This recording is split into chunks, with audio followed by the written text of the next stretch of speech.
آخرت میں جب انسان کو جواب دہی کا خوف نہیں ہوتا نا، ہر حرام پہ وہ کیا کرے گا؟ اچھا لیبل لگائے گا. ہر حرام. یہ لبرلز لوگ جتنے ہیں نا، نام نہاد لبرلز، یہ ہر برائی پہ اچھا لیبل لگاتے ہیں.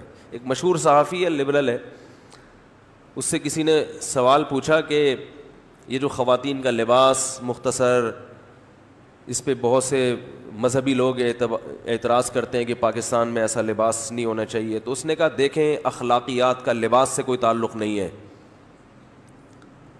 اخلاقیات کا تعلق ہے آپ کے ایٹیٹیوڈ سے، آپ کے معاملات سے.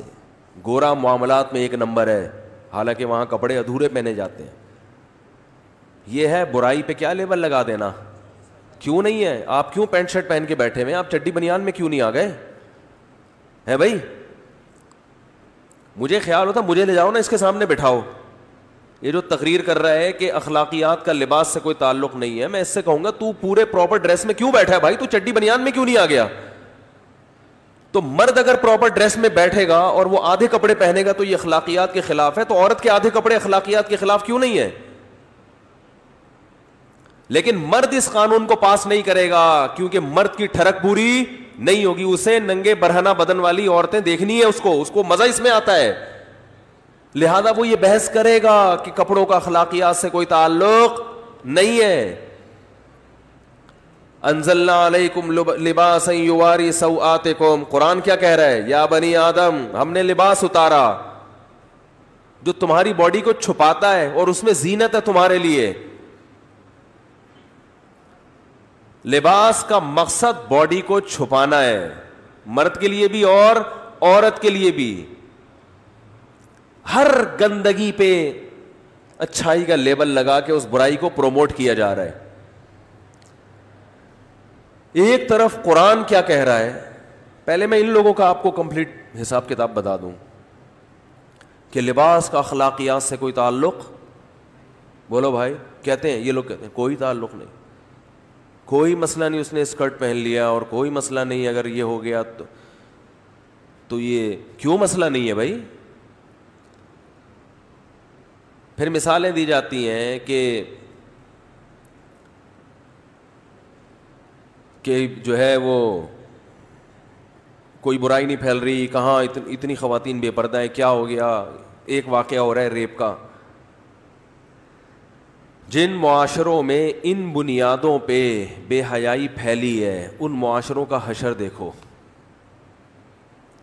ہمیں صحیح اعداد و شمار بیان نہیں کیے جاتے. جن معاشروں میں آزادی ہے نا، ان معاشروں میں خواتین کے ریپ کے واقعات یہاں سے بہت زیادہ ہیں. وہ تو ہائی لائٹ نہیں ہوتے. میں سعودی عرب میں تھا حج کے دوران. لفٹ میں ایسا ہوتا کہ کوئی خاتون اگر لفٹ میں ہوتی تو پھر ہم کوشش کرتے تھے ہم نہ جائیں لفٹ میں. اس کی وجہ ہے کہ رسول اللہ صلی اللہ علیہ وسلم نے ارشاد فرمایا کہ کوئی مرد کسی عورت کے ساتھ ہرگز تنہائی اختیار، بولو بھائی، نہ کر، اجازت نہیں ہے.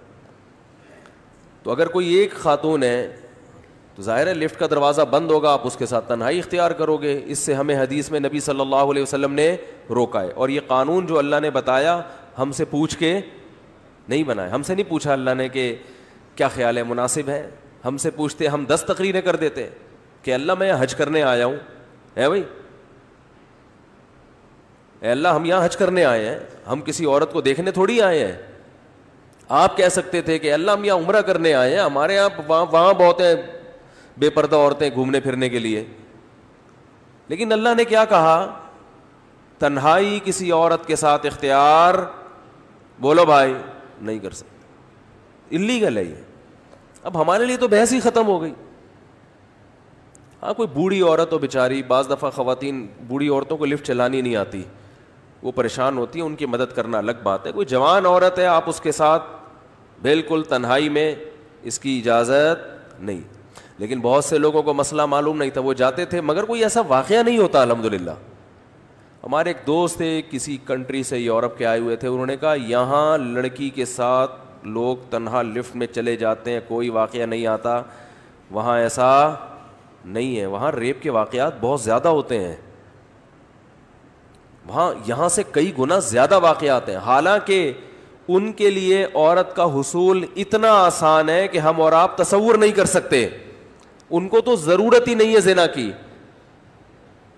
ہمارے ہاں کس قدر مشکل بنا دیا نا شادی کو, کتنا ٹائم لگتا ہے, کتنے پاپڑ بیلنے پڑتے ہیں, پھر بھی زنا کا ریشو وہاں کی نسبت بہت کم ہے, اور وہاں کتنا آسان ہے. تو ان کو ریپ کی ضرورت کیا ہے, پھر بھی وہاں کئی گنا زیادہ ریشو. وجہ اس کی یہ ہے کہ اللہ کے قانون کو فالو نہیں کر رہے, خود سے بنا رہے ہیں اور ٹھوکریں کھا رہے ہیں. پھر